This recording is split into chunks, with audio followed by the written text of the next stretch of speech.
Okay, we have some breaking news out of Houston this morning. The Rockets in the NBA are now reviewing video of James Harden partying maskless at a strip club to determine if he violated the league's COVID-19 protocols, putting the All-Stars availability for tonight's season opener in question, sources telling our Tim McMahon. Now, that video was published by Black Sports Online. It purportedly was from a Houston strip club's Christmas party that was held this week. And this is all, guys, coming off of yesterday's report where, according to The Athletic, Harden had multiple verbal confrontations with teammates at practice, also threw a ball at Jae'Sean Tate. So, Max, I want to start with you here. Are all of these off-the-court actions by Harden going to affect his trade value? No, I don't really think so, because I think everyone knows what he's doing. You know, unless teams are looking, going, well, if he's not happy here, he'll pull the same thing. He's not being accommodated. This is their leverage. So it's pretty clear Harden's acting out in order to get an effect. Stephen A., whether or not how much that affects his trade value, I'll leave to you. I'll tell you what I think has absolutely affected his trade value. I mentioned off the top of the show, if I were the Nets, I would not trade for Harden. Not because he's not a great player, but because their depth really showed itself yet last night, the way they shared the ball, the whole thing. I'll tell you who else I wouldn't trade if I were another team. I wouldn't trade Ben Simmons for James Harden. Not after last night, Stephen A., because if you watch the Brooklyn Nets, there's one guy on the Sixers that you're like, okay, there's no defending Kevin Durant, but the guy who can do the best possible job is Ben Simmons, who I thought, when active, was the best defender in the world last year. If I'm the Sixers and I'm watching KD last night, and I'm going, he's already at least 80% KD, we're going to need Ben Simmons on that cat, right? And I'm not trading Embiid, so what does that leave you with? Spare parts? So I think right now, after last night and the way KD looked, especially in the way the Nets looked, if I were the Nets, I wouldn't trade for him. If I were the Sixers, I wouldn't give up Simmons for him. If his trade value is going down, I think it's based on that stuff, on-court considerations after last night, more than it is on his misbehavior off the court in order to force a trade. Well, first of all, let me say a couple of things. Number one, if you talk to the Houston Rockets, they will tell you they're not getting the quality offers for James Harden that one would anticipate from a league-leading scorer over the last 3 years who averaged over 30. They expected better offers. They're not getting those quality offers from him. That's why he's still in a Houston Rockets uniform, just to make sure that from a reportorial perspective, I point that out. The other thing that I would say is this. When you talk about Ben Simmons in the fashion that you do, Max, it comes down to this. If you're the Philadelphia 76ers, is it a long-term view where it's a marathon, it's not a sprint, and you're thinking about 3, 4, and 5 years down the road? Or are you talking about the Brooklyn Nets and what they are and what they're trying to be and how you're going to compete with them? Because I got news for you. Ben Simmons not having any kind of perimeter game whatsoever is not going to get it done for the Philadelphia 76ers when all is said and done. I don't give a damn how well he plays defense. There's no one on the planet Earth that can stop Kevin Durant, not even Ben Simmons. It ain't happening. Kevin Durant is flowing and he's healthy. You're not stopping him. He's still giving you 27 to 30 a night. You can book that. And so because of it, the way to offset it is to have such prolific firepower offensively that you pressurize an opposing offense by highlighting for them the inability or just being cautious enough not to make mistakes because you will pay a price. It's not that James Harden's going to give you the defense that Ben Simmons is going to give you. It's that his offense is so prolific, it puts more pressure on an opposing offense to be productive because you know this brother is coming. Now, to get to the point about off-court issues impacting Harden's trade value, we completely agree on that. We're totally on the same page. It has no effect, and here's why.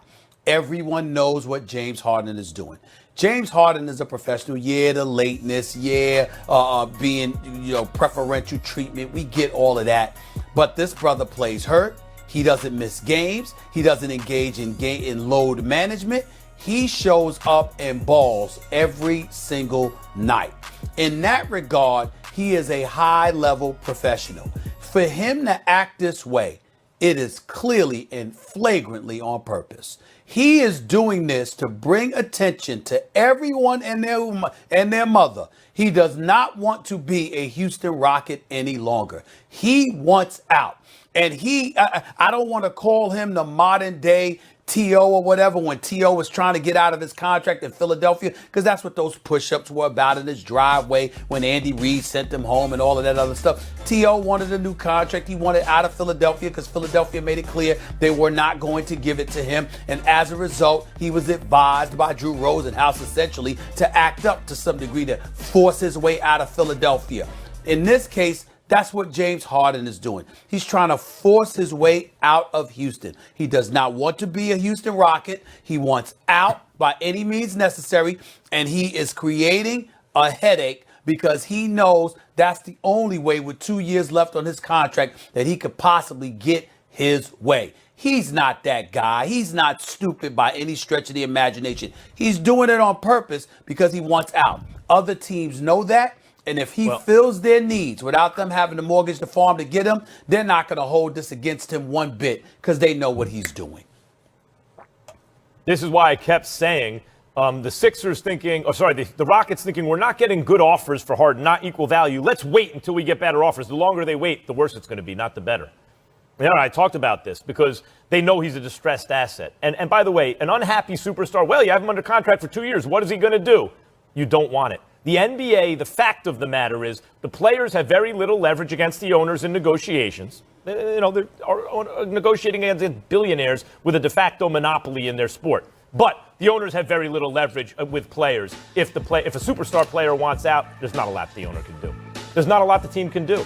Because, he's got to earn his money. There are ways he can earn his money and still not really give you his all and become a disruptive force and make it untenable to keep him. So they got to move him. They will move him. Mark my words, they will move him. And the longer they wait, the worse it'll get. And Stephen A., part of his strategy when you misbehave to try to force yourself out is his trade value goes down.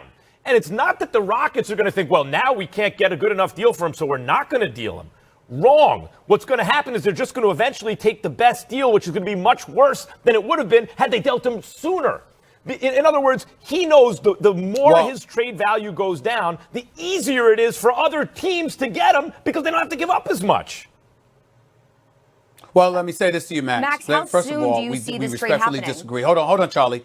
Hold on, Charlie. We respectfully disagree in this sense. When you talk about him in terms of his behavior, what have you, understand something. It's not about his trade value going down. His trade value is not going to go down. They already are not getting those quality offers that they wanted for him because they're asking for the farm because he is James Harden and he's so prolific. I'm going to give you a strategy that I would think would be in the best interest of James Harden. You know what? Just sit out.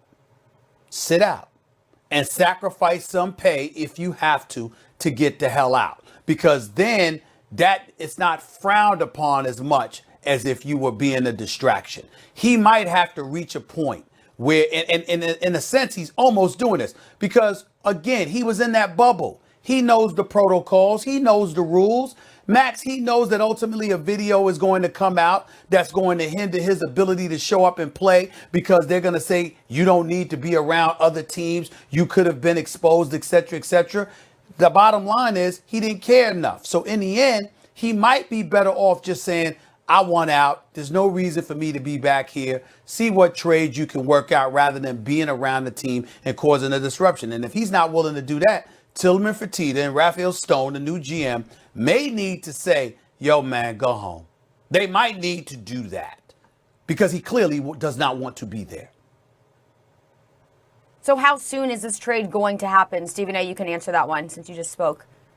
Well, we don't know. That's the whole point. Max is talking about how, listen, we all know that they're going to move him because he doesn't want to be there. It's just a matter of when. And when is determined by the quality of offer they get or their willingness. Usually come around the trading deadline or what have you. That's when stuff like that transpires. James Harden is clearly not in the mood to wait. Everything he is doing is because he wants the world to know I'm being forced to stay here. I don't want to be gone. He almost might have been better off, like Kendrick Perkins said to me last week, taking the extra 2-year extension for the $50 million per, $103 million to be exact, because you would have been locked up for 4 years instead of 2. And that way, anyone who gets you knows that they're keeping you for the long haul, and they might have been more receptive to that. But his situation is what it is. Yeah, it's a very tough situation, and there is some more information coming from Tim McMahon this morning as well.